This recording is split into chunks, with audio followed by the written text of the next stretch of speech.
Okay, so welcome to a new video. Yesterday I did not make a video because there was not much to tell from my side because Bitcoin was in this slow grind up, and that's something we usually see with Bitcoin, and then it just slightly keeps moving higher and higher without doing anything basically. So I was just working on some stuff behind the scenes. But right now we have some more interesting price action. So what we basically have, we had Monday. We had the massive fear during the weekend where we deviated our range lows. Then on Monday we came back in the range, retested demand and a strong push up.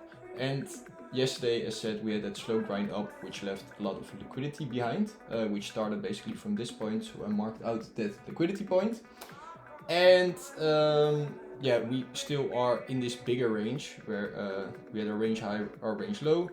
And then currently we are around the mid-range where you can see choppy price action as explained earlier, and that's also what we see right here. So don't feel any FOMO. The best to do in a range is always to play the extremes and don't lose money on stupid actions in the middle of the range, because you want to have money to play at the extremes. What I was looking at, to this morning I shared an update where I was interested in a potential Model 1 distribution right here, where price would take out the current highs during New York session, and then I was interested in shorts. But that idea is invalidated because we, instead of a Model 1, we actually formed a Model 2 with our initial range high, then our sweep of that high, and then I was not available because I was at the physio.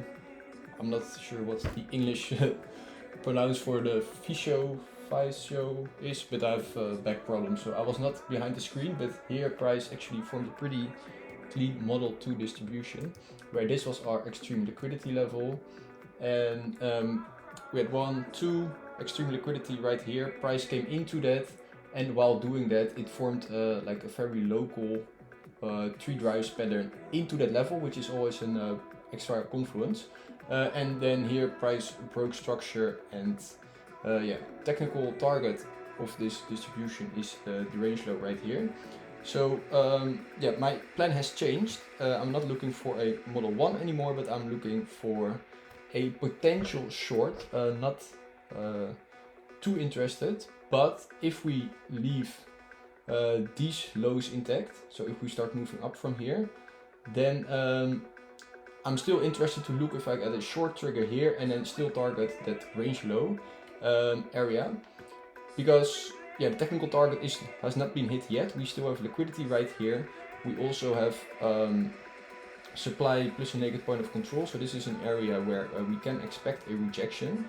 So that's what I'm looking at for now, and I think that this is the technical target. But since we have this whole liquidity trail from here, you can take like 50% profits right here and then let the rest run, because I will not be surprised that once we start taking out these first this low, that we start hitting some stop losses right here, and that we get a cascade lower, hitting all these liquidity levels, and then potentially get a move towards here. Higher time frame, still interested in longs from the range low level to fill this imbalance, but in between, just some choppy price action. Not worth to take too much risk here, because you want to play on the extremes. So what is my low time frame plan? Let's zoom in a bit. Here we have supply. We have an imbalance here showing sellers are pretty aggressive. Let's see what the volume profile is telling. Okay, currently at the value area low. Point of control is a bit high, so I will not be surprised to see price move into here, that we get a more P-shape volume profile with the point of control in the middle, and then the value area high here, value area low here. And this is an area where I expect sellers to step in again and then push price lower. So what I would like to see, let me quickly do some tricks. So we have quite a lot of confluences here. This is very low time frame, but you could say you have a local accumulation here that potentially price pushes up, takes this local liquidity in this imbalance. Let me draw that a bit better. That we push up here, we move up into this level, and that's where I'm very interested in looking for shorts when we get a trigger. Stop loss, if you want to be safe, can be above this high, and then I would target the range lows right here. You always have the New York session, which is where basically all the action happens, and that's from 12 UTC, so that's around there, till around 15. That's where oftentimes you put in your session high or low. So this is the area where I would like to see a high being formed, and then if we break that low, eventually you can get into a short. If we look at the time window, we get a daily low at hour 1, which is here. We are very close to taking that out, and we have a daily high at hour 3. I expect this low to be taken out, and in that case our daily high is printed at hour 3 during the first hours of Asia, in which it's pretty good session high. So we can quickly look at the pivot zones for this is the weekly. For the daily, let's see what we have. Is this for the daily? Yeah, this is for the daily, which means that I expect this high to be our daily high, and then if we get a bearish day, we could make our way to the lower part here. That's at least where 80% of the bearish days will make a move into. And if we look at the liquidity trail, then that's a pretty nice confluence. So let's clear this up a little bit. Plan the campaign. My English is not good today. Is look for shorts in between 12 and 15 in this area. If I get my trigger, I will be looking for a short. Stop loss above this high, this Chicago high, and then target this range low, take 50% out there, and then let some run towards this liquidity trail. So yeah, that's basically what I'm looking at. If we go lower, so if we fall below here and we take out like these lows already, then I'm not interested in the short idea anymore. I want to keep this liquidity intact to later come back to. Beside that, where am I interested in longs again? Yeah, not really anywhere here, because yeah, this is all liquidity. So starting to get interested if we take out these lows, but main interest is still around this demand near the range lows and the point of control, negative point of control. So that's where I will be looking for heavy swing longs if we not first go up. If we first go up, then this is a level where we could see a rejection. It's a supply plus also a resting negative point of control. So if we get a distribution into that level, that's a level where I'm interested in shorts, but need to clean triggers as always.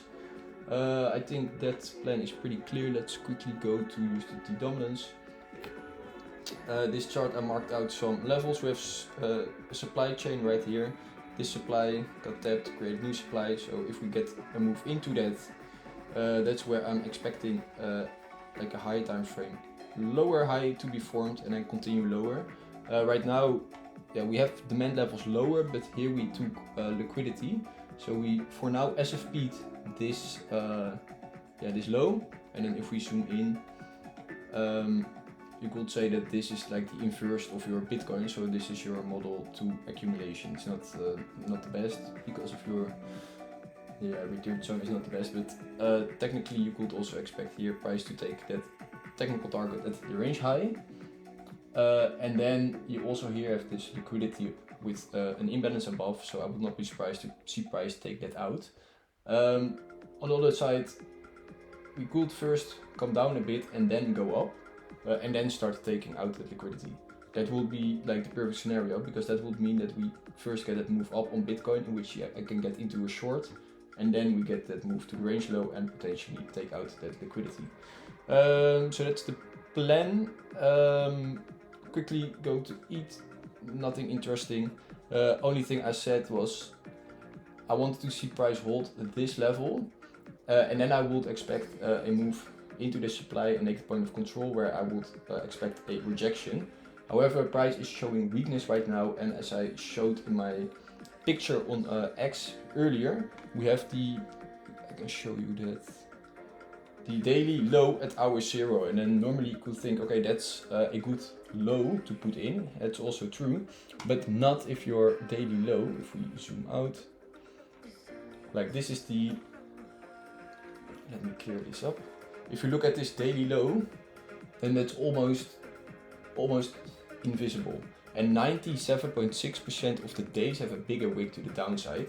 And markets always love to clear those wickless candles. So I expect that we take out this liquidity, also here make a move to the range low. And from there, if something really clean forms, but not really interested in longs at these levels, to be honest. I also don't like this range. Only interested if we start moving for longs towards these regions again. I will keep it shorter because I've seen that people like that more. I also like shorter videos. I always watch everything at 2x speed. So if you are as impatient as me, just put the video on 2x from now on forward. But thanks for watching, and I see you guys in the next video tomorrow. Happy trading and cheers.